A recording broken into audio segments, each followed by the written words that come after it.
নমস্কার, ভিলেকিনের তরফ থেকে আপনাদের সবাইকে অনেক অনেক স্বাগত জানাই। চলে এলাম প্রতিদিনের মতো আবার আজকে আপনাদের সামনে চিকেনের এক রেসিপি নিয়ে। আজকে হায়দ্রাবাদ চিকেন কারি করব। আমি একদিন হায়দ্রাবাদে গিয়েছিলাম, ওইখানে খেয়েছি আর রান্নাটা ওইখান থেকেই শেখা। আর এতটা ভালো লাগে খেতে কি বলবো বন্ধুরা, আপনারা প্রথম থেকে শেষ পর্যন্ত ভিডিওটা দেখতে থাকুন। আশা করি ভিডিওটা আপনাদের দেখতে ভালো লাগবে, আপনারাও বাড়িতে এইভাবে হায়দ্রাবাদি চিকেন কারি করে খেতে পারবেন। চলুন রান্নাঘর দিকে যাওয়া যাক। বন্ধুরা দেখুন, হায়দ্রাবাদি চিকেন কারি করবো তার উপকরণগুলো দেখুন দেখিয়ে দিচ্ছি। এখানে আছে রসুন বাটা আর ঘি নিয়েছি, আর এখানে দেখুন কারি পাতা আর টমেটো কুচি আছে, আর এখানে 2 কিলো মুরগির মাংস পরিষ্কার করে ধুয়ে নিয়েছি। আর এই যে দেখুন পেঁয়াজ কুচি আছে, আদা বাটা, কাসুরি মেথি আছে, আর লবণ আছে, সাদা তেল আর টক দই নিয়েছি। আর এইখানটা দেখুন আছে কাশ্মীরি লাল লঙ্কার গুঁড়ো আছে, আর ওর সঙ্গে কিছু ঝাল লঙ্কার গুঁড়ো মিশিয়েছি, আর হলুদ গুঁড়ো, ধনে পাউডার আছে, গরম মশলা গুঁড়ো, এই দেখুন গোটা গরম মশলা নিয়েছি। কড়া বসিয়ে দিচ্ছি, দেখুন সর্ষের তেল দিয়ে দিচ্ছি। তেল গরম হয়ে গেছে, আলু দিয়ে দিচ্ছি। হায়দ্রাবাদ চিকেন কারি কিন্তু আমি যে ওখানে খেয়েছি কিন্তু কোনো আলু দেয়নি। আর আমরা সাধারণত বাড়িতে রান্না করলে বাচ্চারা আলু ছাড়া মাংস বলে জমে না, সেই জন্য আমি আলু দিচ্ছি। আমরা চাইলে আলু না দিলেও হবে।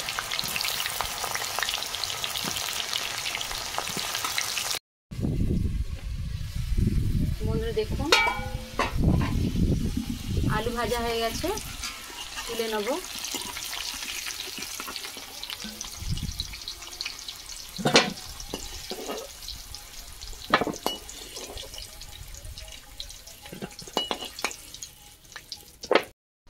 কড়া গরম হয়ে গেছে, সাদা তেল দিয়ে দিচ্ছি।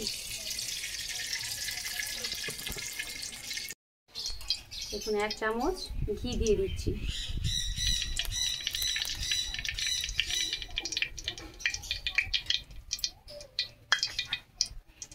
গোটা গরম মশলা দেখুন, এই শুকনো লঙ্কা আছে, আর দারুচিনি, লবঙ্গ আছে, জয়িত্রী আছে, আর এলাচ আছে, দিয়ে দেবো।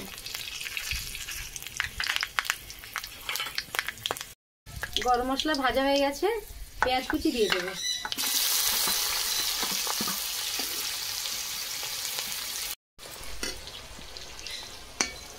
টমেটো কুচি দিয়ে দিচ্ছি।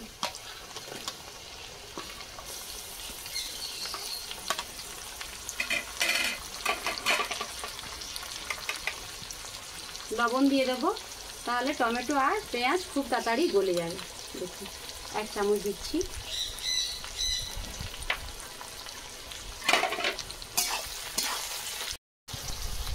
কারি পাতা দিয়ে দিচ্ছি। হায়দ্রাবাদি চিকেন কারিতে কিন্তু কারি পাতা ওরা দিচ্ছে, ধনে পাতা কিন্তু দেয়নি। আমি দোকানদারকে জিজ্ঞাসা করলাম রেস্টুরেন্টে যে ধনে পাতা না দিয়ে কারি পাতা দিলেন কেন, বলছে কারি পাতা যে একটা স্মেল দারুণ লাগবে।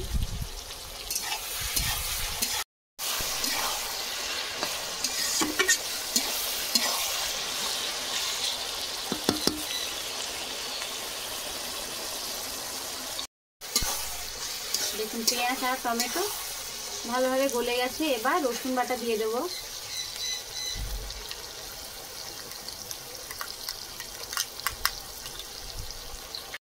আদা বাটা দিয়ে দেবো।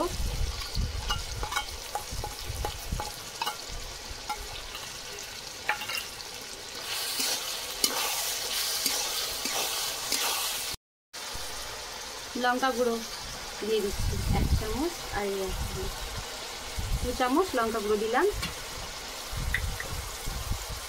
হলুদ গুঁড়ো 2 চামচ দিয়েছি।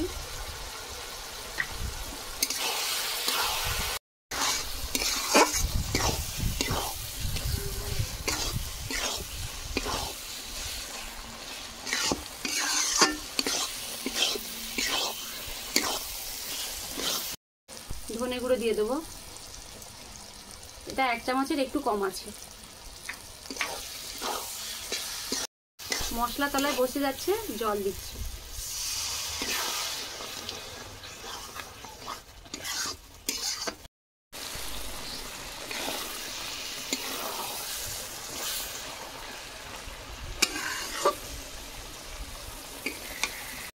দেখুন মশলা কষানো হয়ে গেছে, মশলা থেকে তেল ছাড়তে শুরু করেছে।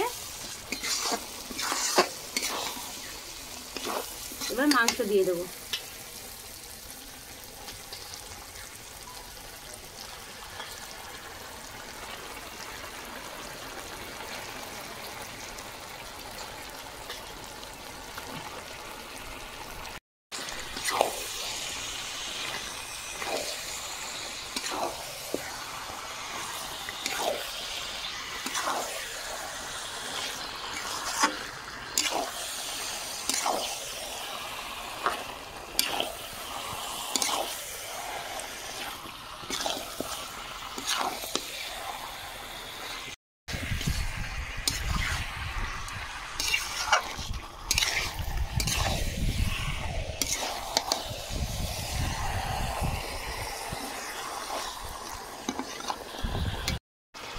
টক দই ভালো করে জল দিয়ে ফেটে নিয়েছি, দিয়ে দেবো।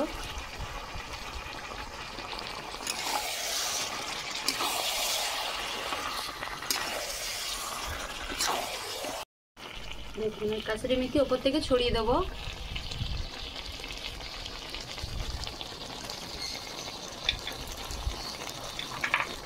এবার কিছু সময়ের জন্য ঢেকে দিই। বন্ধুরা দেখুন এটা ছোট হয়ে গেছে, এইটাই ঢাকা দেবো।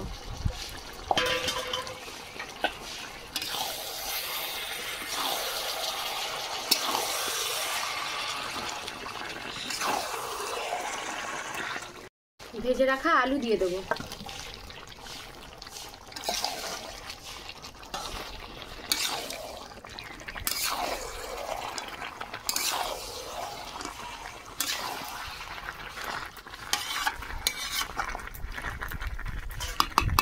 এবার এইটা ঢেকে দেবো।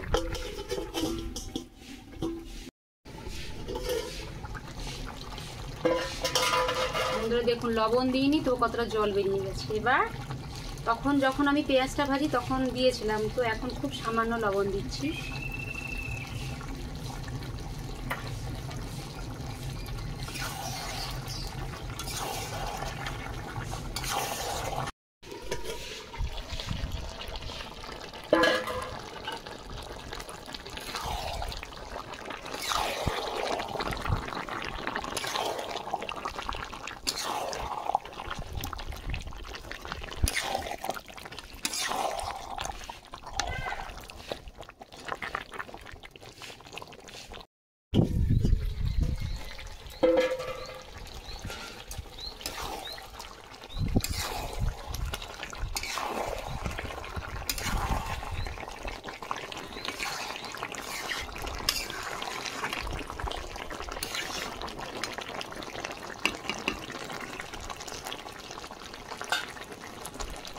বন্ধুরা দেখুন মাংস কষা হয়ে গেছে, মাংস থেকে তেল ছাড়তে শুরু করবি। দেখুন এবার জল দিয়ে দেবো, খুব বেশি কিন্তু জল দেবো না, এমনিতে আলু সেদ্ধ হয়ে গেছে আর দেখে বোঝা যাচ্ছে মাংস সেদ্ধ হয়ে গেছে।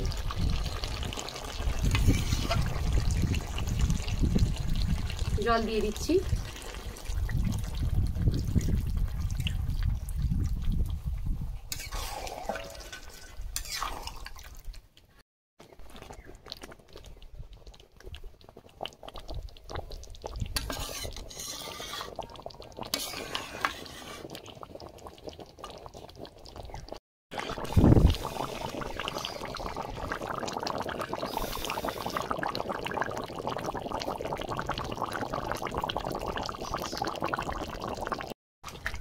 বন্ধুরা দেখুন হায়দ্রাবাদি চিকেন কারি হয়ে গেছে।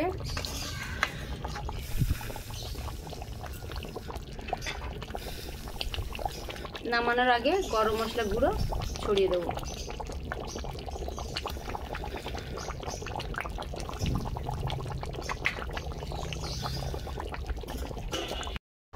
দেখুন সারা শীতে কিন্তু কড়াটা ধরতে পারবো না, সেই জন্য কাপড়টাতে ধরেছি। বন্ধুরা দেখুন ঢেলে নিচ্ছি।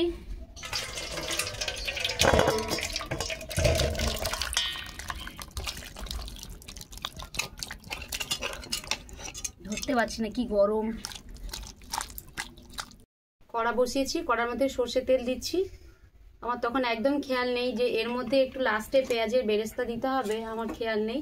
সেই জন্য দেখুন এতটা পেঁয়াজ নিয়েছি, পেঁয়াজটা মুচমুচে করে ভেজে নেব। তেল গরম হয়ে গেছে, কুচিয়ে রাখা পেঁয়াজ দিয়ে দেব।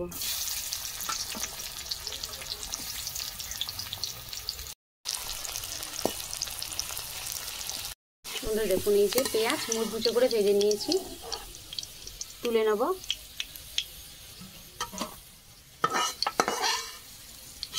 বন্ধুরা দেখুন এই যে পেঁয়াজের বেরেস্তা, এই দেখুন হায়দ্রাবাদি চিকেন কারি হয়ে গেছে, তার উপর থেকে এইভাবে ছড়িয়ে দেবো।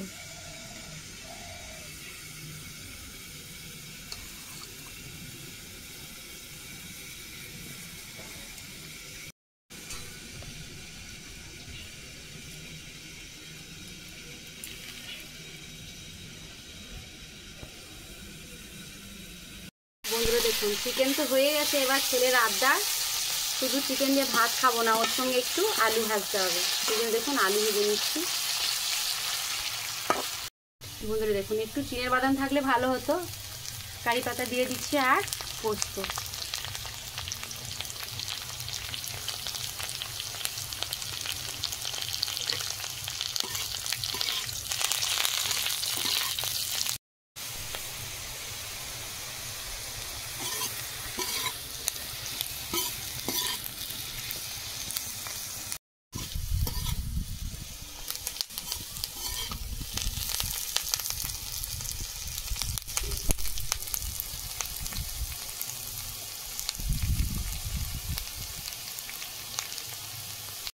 বন্ধুরা দেখুন পোস্ত দিয়ে কারি পাতা দিয়ে আলু ভাজা হয়ে গেছে। আমি জানি আজকে একটা রান্না হবে না, তা নয়, আলু ভাজতেই হবে। খুব বেশি কিন্তু মুচমুচে করলাম না।